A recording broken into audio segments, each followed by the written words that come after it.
învățat Sorine, așa bine să mință vânători și pescari, oameni drăginoși, oameni mari și oameni simți, dar și mincinoși.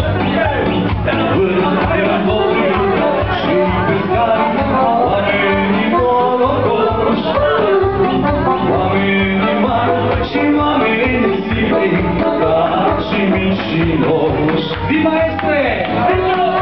Hai să trăiască toți vânătorii de la Lipău!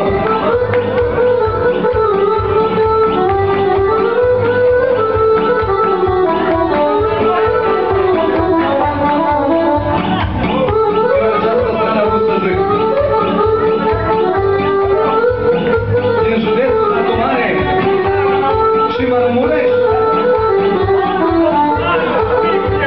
Ia uite ce zice special pentru vânătorii. Să ferească Dumnezeu, mă, păi că pui mâna în apă ușcă, de-i rasul față și mistrețul, păi tot să adună ca la ușcă, păi să ferească Dumnezeu, mă, gările, când pui mâna pe o ușcă, păi rasul față și mistreții, că se adună ca la ușcă. Vânătorii și pescarii, oamenii mari, mai tare toată lumea!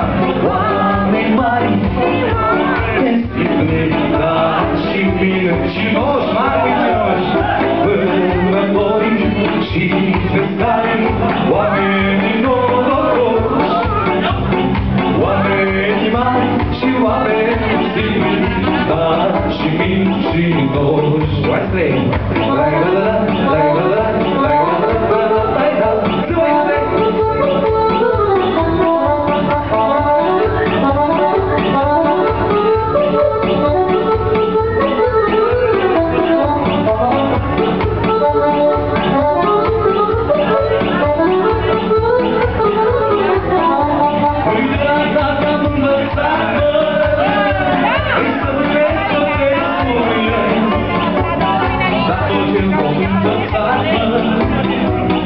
Așa bine să mințăți, îi de la tata am învățat, mă, să vânezi să te spune, la tot el m-am învățat, mă, așa bine să mințăți.